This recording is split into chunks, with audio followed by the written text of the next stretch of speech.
Recording in progress. Cool. That doesn't sound good. All right. I am going to stand for this one.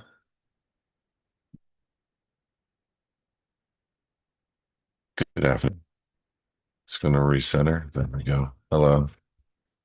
How are we doing? I want to thank you guys and welcome to February 2nd, 2026 question and answer. Super proud of the strides that we're making as a business, as a ministry, and what we're doing. Just give you guys a quick update. We're working with a pretty important team. We just got off a big meeting this afternoon on developing out systems to help people to understand what we do a lot easier, a lot quicker. Starting with asset protection, starting with personal jurisdiction, safety, and then the IRS, and then status and jurisdiction with state citizenship. And then we're also working with new tools and new systems. And guys, man, we're growing leaps and bounds. Just keep us in your prayers. We don't want to be too big that we can't handle it, but the automation is almost complete to where we can do, you know, use all of these training videos and kind of create a cohesive way for you guys to be able to get quick information, quick data, and on an automatic basis. I'm going to ask for your forgiveness. I have had a headache today. I never get headaches. I went to the chiropractor and immediately released. There's like this stress and tension at the high end of my neck, and I can't get rid of it. So I'm gonna try to do this quick today and get off, so I don't uh, cause myself more pain. I just got to relax and calm my neck down for whatever reason. I'm real tense right now, and it feels almost like there's an attack happening. Like I don't know if it's spiritual or because I never have headaches. I never have high tension, high neck issues. Um, like this. Anyway, I am so looking forward to this year, and I am gonna be changing up a lot of information and how we do it in the next weeks and months to come. I've been talking about doing price changes for people that are in a position where they're going to need way more, which is the average person that has money. They need multiple structures, trusts, foundations. They need deeds. They need all kinds of things, help with their business, help with their, and they want it now and they want it fast. And so we're going to be changing our pricing structure for those types of individuals and people that are in the medium to high end housing range. They are going to have a slight increase. People that are not going to be able to afford this, quite honestly.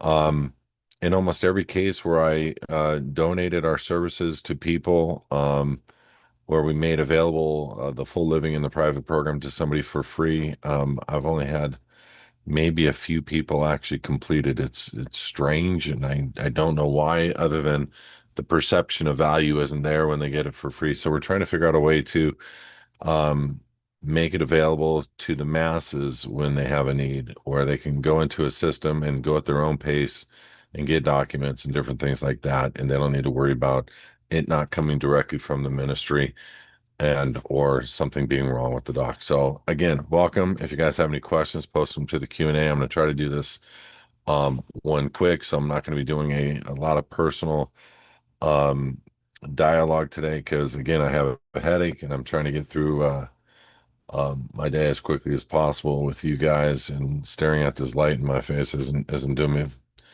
that much. So if you guys can keep me in your prayer for the next hour, that'd be very helpful. And if you do pray, I'm serious right now. Pray for me because I kind of feel like there's like a beam on me or something that's just causing a stress or whatever. Anyway, first question. What terminology is best to use when pursuing grants for the SSM? You will not be able to get a grant for your SSM um, because it is unregistered and private, and grants are only prepaid to public entities like a 501(c)(3). Not you. And if I were you, I would go type 508(c)(1) grant, and you can pursue that. Careful of the jurisdictional issues that are implied by grants because grants often come with contracts that we don't like. Just keep that in mind. I'm going to, again, if we are live right now on both ends on the YouTube end, and so if you have any questions, post them in. Um, and remember, I'm trying to get off this as quickly as possible. Again, Dave, I didn't get any questions from you. Normally I do, but I didn't get any questions that I saw come in, so I don't have anything to address there. But um, I do want to share. We are having tremendous amount of success with new memberships, changing out the style to which we are doing our customer support. Um, I'm going to ask that you guys understand something that we are bringing close to 1,000 people through the program at once right now, and this is why that we had a style of the way that we were conducting the back end fulfillment and support. This is why, contractually speaking, once you become a member of the Living in the Private, you maintain your VIP membership, and we are able to fulfill everything through a back end ticket system. And it's uh, only in a case of an emergency where we're making phone calls to an individual that would need some support or help through an emergency. But we also did these Mondays Q&As in the event that you wanted a question directly answered by me. I'd be here for that question. I'd answer directly. And again, we've answered probably over 3,000 plus questions over the last 5, 6 years, whatever it's been since we started this Q&A. What I've instructed my back office to do, and I'm going to ask that you guys work on this at a scale that is only if you need. But we are very much incentivizing our back office to call people that need customer support.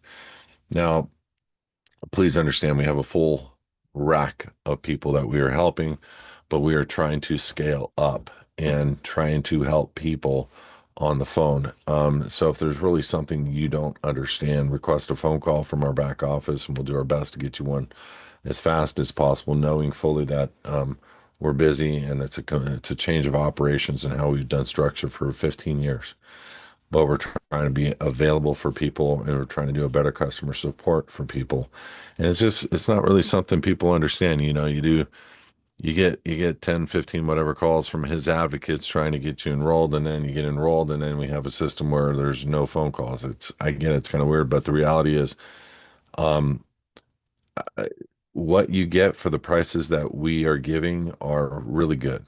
And when we are creating private structures for you, education responses, support, 30 plus documents, and then explaining those documents to you, it's not always easy to do group support. So we're going to be scaling customer support for different levels for people, and depending on what level that they're in is going to be the level to which we support on an ongoing basis. So there are people out there that ask for me to come and help them, and we've actually done that on a couple of people at this time, and we're going to start scaling that up because there are people that just want to get this done and try to push it through as fast as they can. They'll fly out. They want our phone time, whatever, and we'll make that available to them. Obviously at a fee, but we'll make it available so they can get done fast and get pushed through, so that they're doing it. David Reader, what is the purpose, practicality of the fee schedule? So it's not just a fee schedule, but you can ask even ask artificial intelligence. There's a private side administrative process that happens with a fee schedule. And what you're basically stating is on and for a public record and putting it out into the public, um, coupled with a private side remedy showing that there is a new contract being put into place, which is why we're creating a court of record and then we put it in the public with the fee schedule. So a fee schedule really means nothing until you've served the entity that's imposing themselves upon you. Upon that service of a public recordation document, or it's publicly recorded, um, you've now basically invoiced and for your time. And so if somebody were to say, and this is where a lot of people kind of misunderstand what a fee schedule is, it's nothing more than a private side invoice to another company. And if another company is electing to use your services, you now have a remedy whereby you can bring them into a court and show that you said charge for services and these services were in fact rendered, which is any number of things on a fee schedule.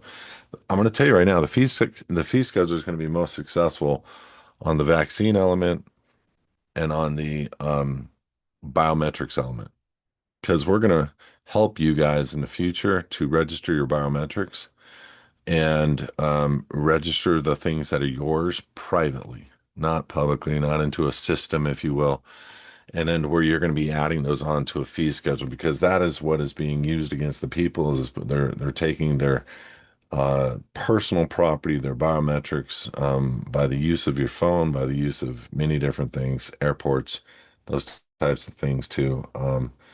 Take your rights away from you, whether or not you know it, but you want to make sure that you're in a system to where you've protected your personal property, and that's really what a fee schedule is about. Because then you have proper remedy in any court of law where you can have an action brought against an entity that obscures or goes after or tramples on your rights.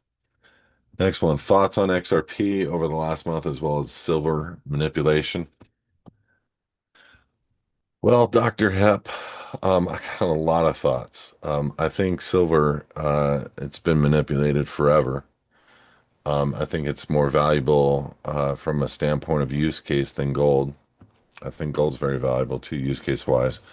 But I see silver as and how I look at silver is what are the miners requesting contractually for the amount that they're per ounce mining. And right now, the miners are requesting $230 for an ounce of silver.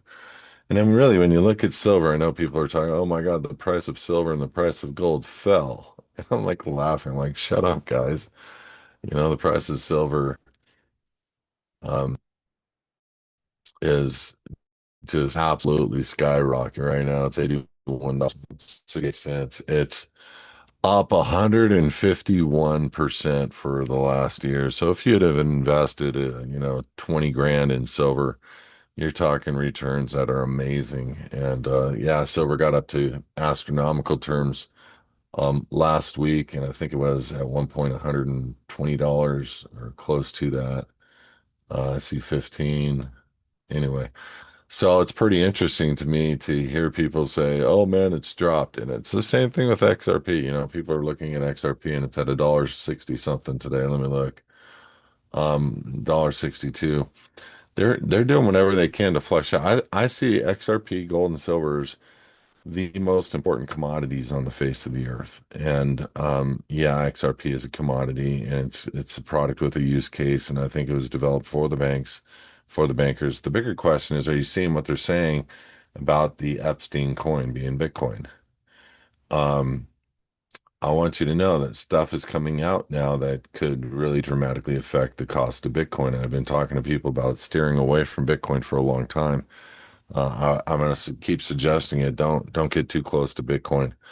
Um, I think it can go up in value. There's no doubt. But comparatively to XRP, I see XRP running out on every system, and I see the absolute need for XRP more than any other um, crypto and or ability to complete what they're doing from a use case standpoint across the world with these digital currencies. XRP is dead center on all of that.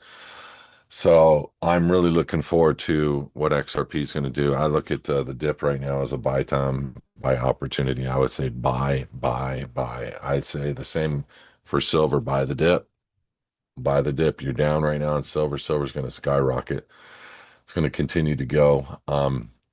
Guys, uh, if you've been a His Advocates member for any length of time, I've been touting gold and silver for a long time and XRP, probably longer than the majority of the guys out there.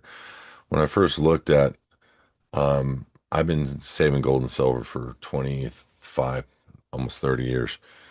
When I first looked at Bitcoin, I made a mistake and I thought real currency was the only way to go. And so I kept investing in silver. And I also, for the first time, invested in a fiat currency called dinar. And I've since cashed it in because I don't believe in it anymore based on many things. But XRP, when it came about, and late early 2018, I think it was, I just locked myself in a room for 3 days and did a lot of study, and I said, "Holy cow! And this is the world's reserve currency platform. I have no doubt about it."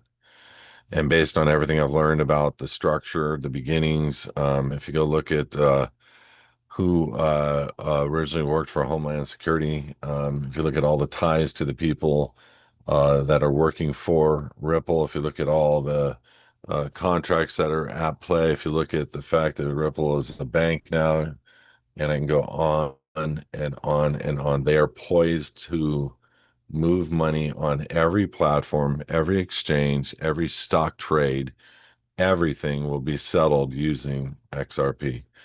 And I'm not saying that lightly. I'm so still gung ho for XRP. It's a total dip right now. Um, and go for it. Next question. What would you suggest I use for your first crypto wallet?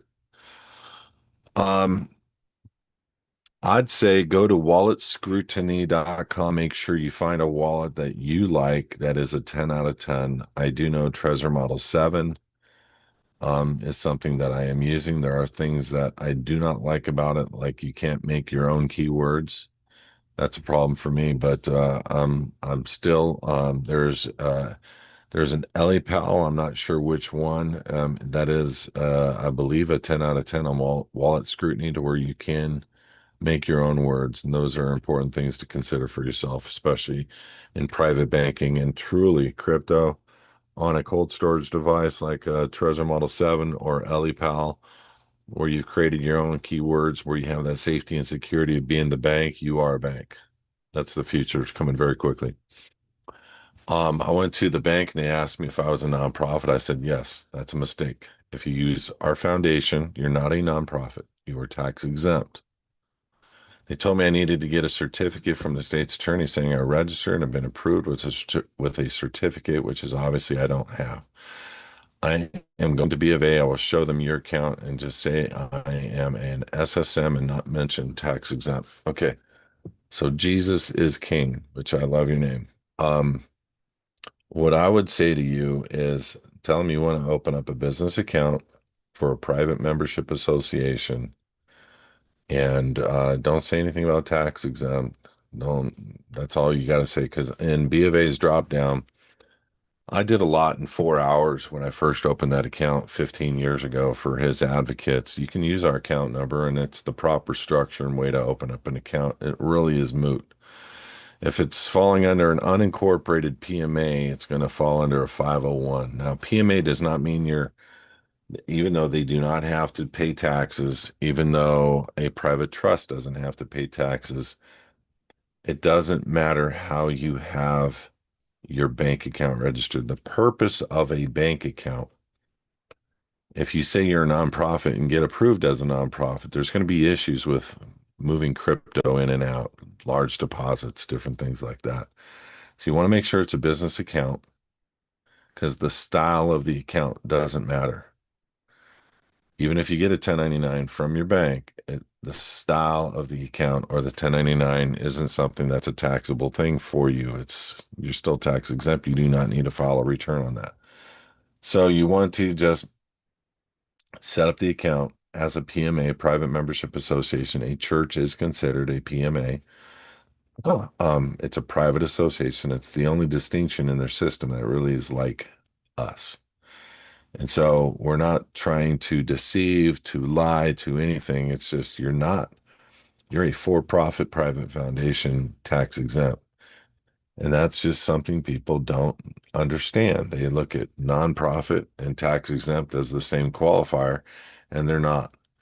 Um, by the way, there's a private foundation on the IRS website that is not the same as our private foundation. The private foundation on the IRS website is a 501(c)(3) designated class private foundation, more for like a family.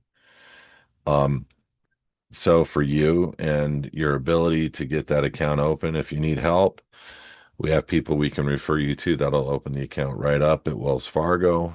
They're out here in California and they will take another state identification to get that accomplished. Thank you. I received a U.S. Census Bureau American Community Survey in the mail today. They say my response is required by U.S. law. Ooh, scary. Um, is this an adhesion contract, and what are the possible consequences if I don't respond? Let me get a door knock. That's it. There's nothing against the law for a state citizen in this particular case. This does not apply to a state citizen to which you are. This only applies to U.S. citizens, period. I know they want to throw in the Constitution. Well, if that's the case, then do it on behalf and for the United States of America and not for the United States Corp. That applies only to U.S. citizens to which you, Gary, are not. What docs from our foundation do we give a phone company and Amazon to be tax exempt? You don't give them your docs. A lot of times people like Amazon, they want to see um, a set of docs. Normally, only a bank would require to do that. If it were me, what I would do is if you're a VIP member with HISAdvocates, we have a template letter that you can give them and force the play of tax exempt with them. Um, and it works. It's harder to do in some states, but it's pretty easy to get done across all 50 states. California is the hardest. But tax exempt, you're tax exempt. They can't say it doesn't matter for state tax. It doesn't matter for capital gains. It doesn't matter for property tax. It does. It's tax exempt. If it's tax exempt at the federal, it's tax exempt at the state. The question is, do they know it and how do you get it done? So we do offer a template letter that you can utilize on our website. If you have any questions and you're a VIP member and you want to get support in that area, just request a copy of a doc like that. We'll get something to you. Hey, this is a personal question for you. Have you heard of Texit Coin? And I'm assuming you have. I think, man, with all your contacts, you do great and you have thought about it. What do you think? I haven't. I'm sorry. Um, I don't really study a lot of new coins. I got a couple bros trying to get me in coins. They've already made a lot of money. I'm game into riding the wave of what the world order is trying to put together. 'Cause I know for a brief period of time, it's going to really go up, and I want to ride that wave. I think the more people understand the level to which XRP they think is centralized and a part of the one world structure, I really want people to understand there is an element of decentralization with XRP that people have never really thought about. So I'm hedging on what works and what's good and what's a great use case more than anything. I've never heard of that particular coin. So all the coins for the most part that I'm invested in have use cases. I maybe have a couple $100 from Bitcoin. That's just because some pixie dust turned into a couple $100. You know what I'm saying? Like a long time ago holding it. I would love to be able to just get rid of all coins that don't have a use case and just put it into something with a use case. So send me some information to Kelby at hisadvocates.org if you think it's going to be a great pump, and let me know. Would creating a registration form to document assets being registered to the foundation be beneficial in terms of proof of ownership in the event that there was a court claim of ownership by the state? Heck yeah. If you can show a donation or a contribution of assets that you're worried about due to a court case or being sued, if you can show that you have donated those assets with a prior date to whatever your hiccup is or whatever your issue is, so they don't see it as, even though they, if you did donate it to the foundation, there's really not a lot they can do about it. They would try to force you to get that information back or that those assets back, potentially by means of holding you in contempt. But if you were to get them out before the damage is done in court, or the suit is done in court, or the suit being actually made, um, and you got something with a clear contribution receipt, even dual witnessed would be better. You have a line item to show, even though you may be holding something, there's no assets that can be taken from the foundation. There's no force play either. The only thing they can do is come after you if they know about the assets and hold you in contempt under a color of law, being the fact that you're a trustee in their mind of the foundation. I understand the foundation isn't a trust, but I'm just speaking trust law because this is what a judge would be looking at you for as the liability or the executive director equivalent, and ability to manage it. And that's really what happens to people. It's never the foundation. This is why you want to get your assets protected now before a case, before a suit, before a lien, before a judgment, and get them into a control of another system. The next thing you could do, I mean, just get them out of your house and put them with somebody that you trust, to cover and protect your assets, after you donate them to a foundation, because then they're not in your possession and nobody can do any form of recovery work on those. So just get them out of your name. Yeah, it does work. Do you believe that there may be any benefits for the foundation to annually notarize a list of its assets? No, unless you're spending the assets. But if you're not spending, it's really not a big deal. The bigger you are as a foundation, obviously consider you're going to have to do some internal accounting, especially for the kids, just so they have, when you're passing it on generationally, you're going to want the kids to know what is where. And so that might be a benefit. If it's a house and a car and some jewelry that's in a safe, then you're just pointing them to that. But if it's a real estate with a lot of assets, you want to make an accounting. How much do they charge Wells Fargo for bank account opening service? Nothing really to open it. They need $25 to open it, but that's not a fee. They do charge a monthly if you don't keep a certain minimum, and there is a way around that too by keeping a minimum or using a card. And I don't really know how to explain it. Just if you're interested, ask our back office for a name and number, and we'll get it to you. Peace and love. Thank you for your time and knowledge. What are the differences between a state citizen and claiming nationality? Moors.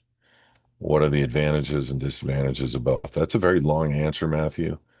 I will say this, you have no status or standing, even with a treaty being the first treaty as a Moor in this nation. None. No standing whatsoever. A state citizen is what our nation was founded on. It's what all of our founders were, and there is a ton of Supreme Court rulings to support the protection of a state citizen. Not only that, in my book, I very much have outlined your protections under the law, and I've showed you that you can be a state citizen and not a U.S. citizen. And I showed you that you are tax exempt as a state citizen, and it's all right here in the book. Um, there's no defense as a Moor. I've never seen Moors have success on the side of the road. I've never seen Moors in court have success. I've seen a lot of different advertisements on that, but I have seen state citizens completely left alone. It's the precursors.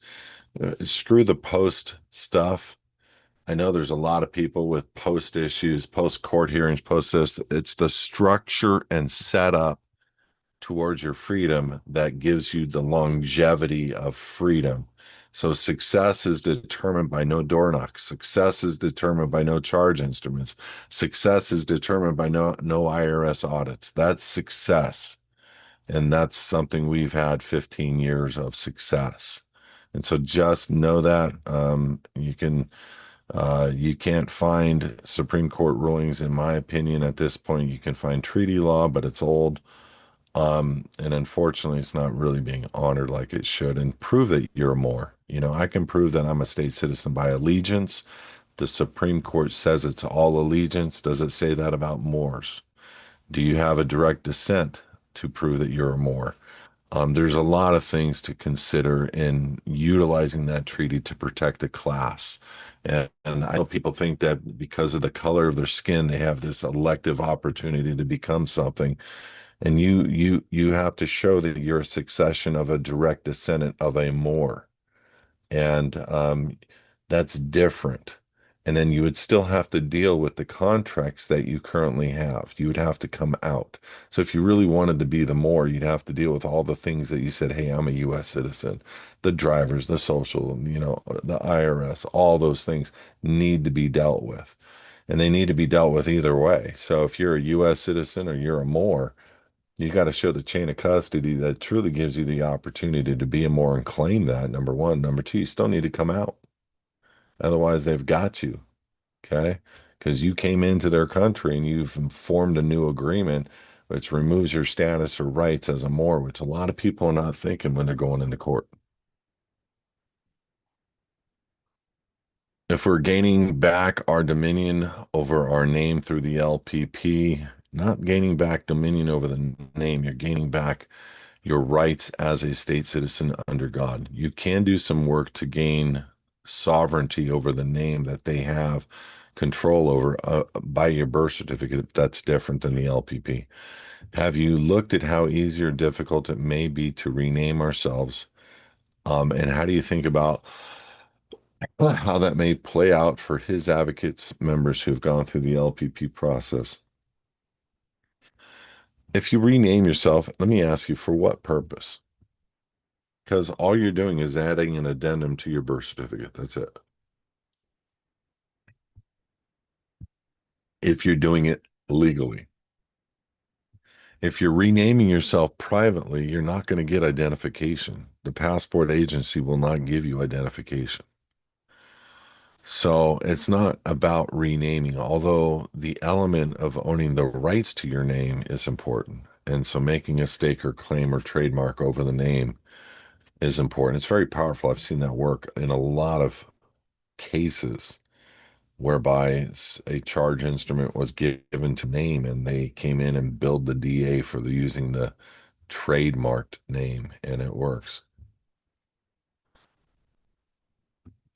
So effectively, the contribution receipt would act as final registration document, adding the foundation registration number for its assets and documenting that it wouldn't be an additional layer of Kevlar, correct? I don't know what you mean by registration.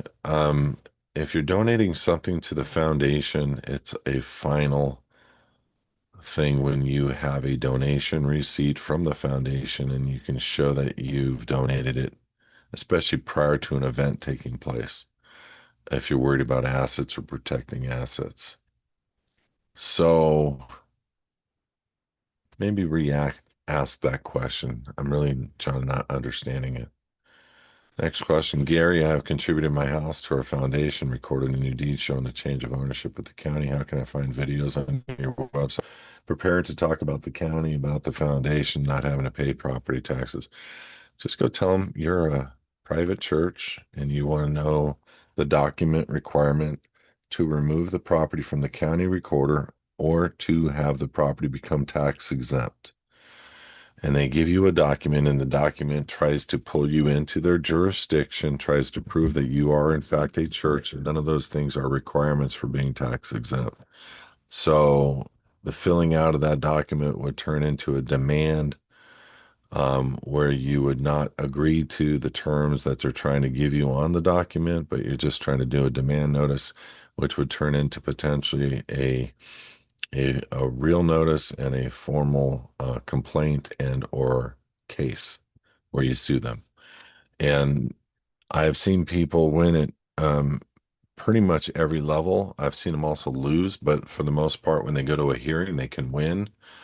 And there are things that, and Gary, just give it a couple months if I were you, because we're working on things to where you will have paperwork to submit to the county to show the county the Supreme Court is on your side to not only to be private, unincorporated, unregistered as a landowner, but tax exempt as well. Those are all Supreme Court rulings, by the way, that are available if you were to go and look them up. And you can utilize AI, but make sure you check the AI results because AI will and can lie to you.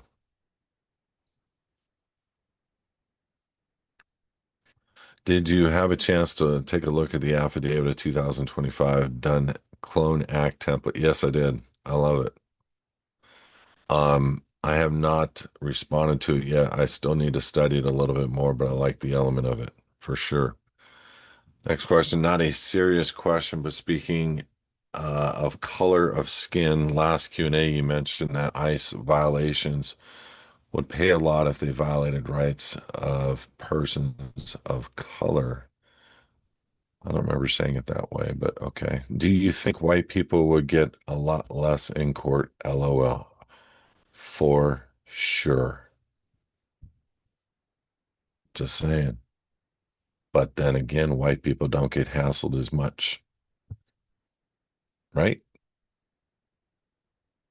Is trademarking our name something included in the LPP? No, it's not included because it's not necessary to be free. Or is it something additional we would have to do separately? We don't really have a service for that. Not to say that we don't want to, but it's something you can really do yourself pretty inexpensively. So just look into trademarking a name. I do know if you're a VIP member, John, I can maybe give you a sample. I'd have to look it up, but what other people have done to trademark their name, I can just give you copies of docs. I don't have any issue with that. I was just thinking about dual registration of a car vehicle signed with non-assumpts that the system would automatically assume ownership of the vehicle because the registration until the signature is brought forward as non-assumptive, but they would use registration as proof of ownership. So I suppose registration is the same word effect for the state when being used as contributions are for the foundation. That's deep, man. You would have to break that one down. I understand kind of where you're going with that, but um yeah, the purpose of doing the non-assumpsit when you're giving any item to a state is just so that you can show no contract. If they were to use that against you in a future date, that's the only reason for it. Um, when you're registering a car MSO to a state, you're truly giving up title no matter what. Even if you were to do non-assumpsit, you're handing the bearer instrument over to the state. They're taking that and putting it into public and going to use it for their own benefit and then give you a certificate of title. So the element of having non-assumpsit under there isn't really helping you to truly own the vehicle. But again, guys, I think everybody's making a pretense of ownership in this world, and they're not thinking about things as clearly as they could be. When we die and you're faced with an eternity, the last thing you're going to be thinking about is what did I bring with me? You know, so that element of ownership, when you have a true perspective of relationship with God, becomes different. Like I'm constantly trying to figure out ways to give it all to God right now. Everything, every asset, everything. I don't want to own it, and I don't want to be responsible for it. And when I have it, I treat it differently than I would if it were just like mine. You know what I mean? Um, so I'm very careful with what I give to God and how do I handle that and being the fiduciary, the trustee, if you will, of that asset. But if I didn't answer your question, ask it again in a different format. My apologies. I don't mean to pretend like I don't. I'm not pretending, but I don't mean to make a pretense that I don't know what you're asking. I just don't really have clarity on it. If we complete the living in the private program and are not liable for taxes to the IRS, can we use an LLC single member disregarded entity owned by me for business since I am not liable for taxes? You could, but I wouldn't. And don't file. What's the risk since the LLC is a pass-through entity with no filing requirements? The only reason why the LLC would be a pass-through entity, disregarded entity, would be not because of foundation. There, I get it. You're utilizing the Supreme Court, you're utilizing case laws as a state citizen, being a non-taxpayer. However, The foundation specifically has a tax exemption under the IRS code, and that tax exemption, if promoted through the 508 as a primary member, that element of disregarded entity kicks in for the LLC. So, do what you're going to do. Let me know how the results are. If it were me, I'd be for sure the foundation versus me or my name, unless I trademarked the name and I did a couple of other things. But I just, the buffer for me on that foundation and for you is so big. It's for sure never an income. You got to understand something. Let's look at it this way. And forgive me for being playing this out. You can't bring a foundation into a criminal indictment. Okay. But there are people out there that could try to figure out a way to get you under a criminal indictment. Even if you went through the LPP, they would have to show a three contract rule and they'd have to, and that would be very difficult if you've done your job on the LPP, which is why we do the LPP, is we reverse engineered warrants and indictments and we created the LPP. The goal is to not commit crimes and get away with them. The goal is to be free. Okay. So just public knowledge on that for the rest of the people listening. Um, but in that process of removing the elements of jurisdiction on warrants and indictments, we just don't want you to screw up or want some forward or some crazy prosecutor thinking they can just make crap up as they go and prove subject matter jurisdiction and bring you into a case. And why would you want to put yourself out there if you can create an easy layer of Kevlar between you and the state with the name of a foundation showing as the primary member for the LLC? You know what I mean? I'm just putting that out there. Well, the claim of ownership by the state only can be taught by the ownership of the foundation because Jesus owns the foundation. So the two claims on each side have to be settled effectively for ownership. So rebutting the state's claim of ownership is one, then proving the second claim of the foundation is two. I'm confused, John. I'm not confused about what you said, but the application of what you're trying to do with that. I was told that paying for LPP is a tax deduction. It can be. We can give you a donation receipt or a contribution receipt for the cost of the LPP, and you can deduct it on your taxes. Since we are starting the LPP process and having to file a 2025 return, will we be receiving a given statement from HISAdvocates only if you request one on your ticket? Excellent.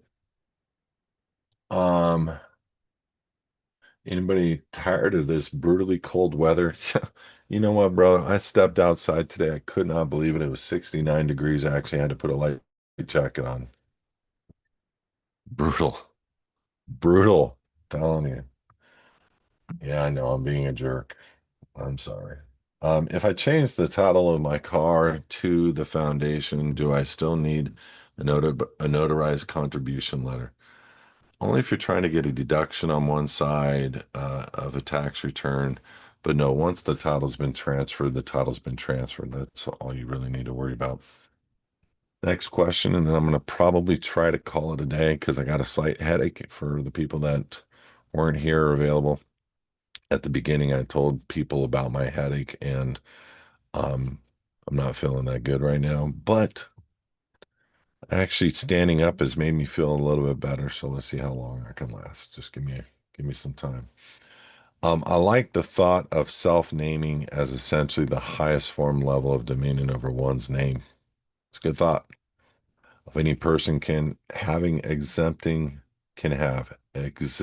the future name we have given to us by God, i.e., glorification. Um, so just to tell you, John, I've had people have success with getting a name that they did not have on their birth certificate onto a new passport. Don't ask me how.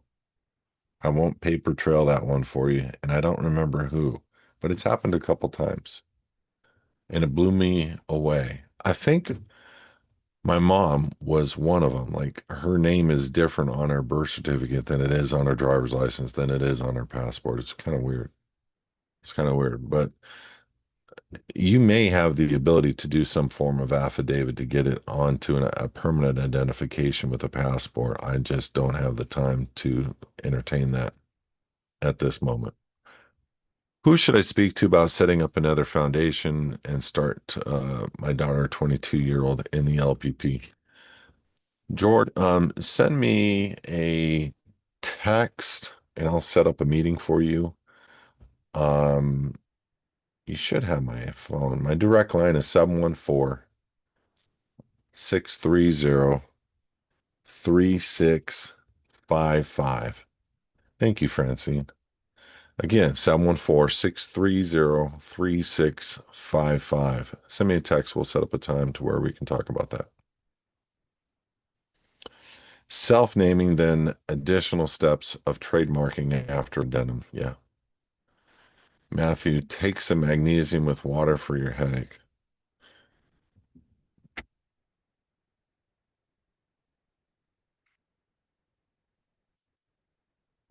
Right now, baby. Right now.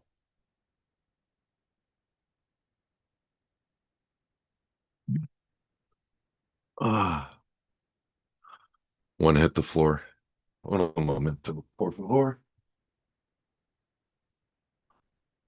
All right.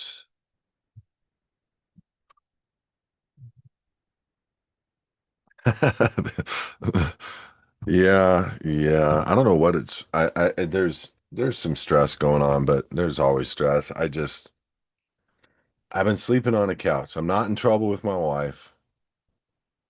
I've been sleeping with my wife who has to be in a certain position. She had some stomach surgery, and so I'm trying to help her.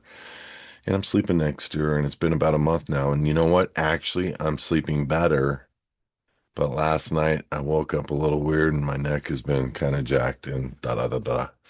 But I do believe in the solar flares and all that stuff that's going on. Anyway, thank you, Matthew. I keep forgetting about the power of magnesium. All right, guys, listen. I'm gonna cool it on the questions. Save them till next Monday. Um, there's a. I'm gonna ask for your help. I'm gonna ask that um, anybody that you know that is interested in what we do, please just start them off with a simple get a book for them, read a case law to them, pull a case out of our book and send it to them in a text and say, let me know what your thoughts are. It all started for me with hearing something about the United States being a corporation and not necessarily a country. And then I got intrigued by finding out the country still existed. And then I got even more intrigued when I found out the United States Corp was limited jurisdiction to the District of Columbia and to territory granted to it by states. And it was a succession process of learning. And all these steps of learning, have been in a course of, 20 years of my life. So I'm just asking you to help somebody start learning and guide them towards his advocates. Refer to your friends to go and register at his advocates for free and we're starting to create a system that'll trickle market to them, not offend them, and get them hopefully to a point where they too are free. It's the most important decision people can make in their life, especially in coming out. And if you did not see my service on Sunday, the prayer call that I did, go and watch it. I would love your opinion. I'm not absolute on how I feel about something, but you can go and I gave scriptural verses showing something to the contrary of the belief system of a pre-rapture. The churches are teaching pre-rapture, pre-tribulation rapture, that you're not going to be here and have to go through anything. And there's a lot of causes and problems with that. Number one, scripturally, it can be supported. Mid-trib could also be supported. Post-trib can also be supported. So I want you to really listen to what I say and just prepare because I don't want Christians to not get ready because they think they're not going to be a party to it. They all think they're out on Revelations 5 and they don't think Revelations 18 matters. And I promise you it does. So just know that we love you guys here at His Advocates. We appreciate you pushing. Make sure you go and you register. You download our app, His Advocates TV. Go download it right now. We're going to get that all updated in the next week. We're bringing people on to help us keep it updated. We're also changing out all of our thumbnails, all of our descriptions, all of our keywords across all platforms. It's going to take us a couple months, but we have teams in place that are really going to help us grow this ministry. And we appreciate you guys. We thank you for all the time that you spend in looking this stuff up. But just get the name His Advocates, like, subscribe to this video on YouTube, forward this video to a few friends, and dare them to watch it, because this book is a pretty inexpensive book to have in your hand, and know that what you believe in about your founders is truth, that they weren't U.S. citizens, and knowing that nobody is really governing the state citizens, which means you are self-governed under God, and man's law today protects that. This is a great starter point. And again, if people want to get a bunch of copies of these, we're doing 50 books for $150 delivered. 50 books, $150 delivered. There's no money into that for us, but there are people out there with uh, a huge group of people that are looking into private side stuff, asset protection. Your asset protection falls into you being private first. Put the oxygen mask on for you first. Then worry about the house. Then worry about the cars. Then worry about the other things. We can show you how to protect everything that you have, your gold, your silver, your crypto. We can show you how to put it into private entities that are 100% tax exempt. We have, without fail, helped tens of thousands of people to become private, and asset protection through His Advocates is like asset protection on steroids. So please join us in this movement of getting people out and this information out. If you want to become an affiliate, we pay 5% to people that have filled out an agreement, sent it in. We do have a couple of affiliates that we are on this, and they are going to be recognized with checks and different things. Payments, we have to figure out how we're paying them and what direction, but this is exciting times. A lot of things are changing. Just keep referring us people. We will definitely take care of them. We will honor them. We appreciate your referrals, and we'll pay you for the referral. God bless you guys. Thank you for joining His Advocates in this movement for everybody for freedom. And I hope you guys have a great week. We'll see you next Monday, 4 p.m. Pacific. Enjoy.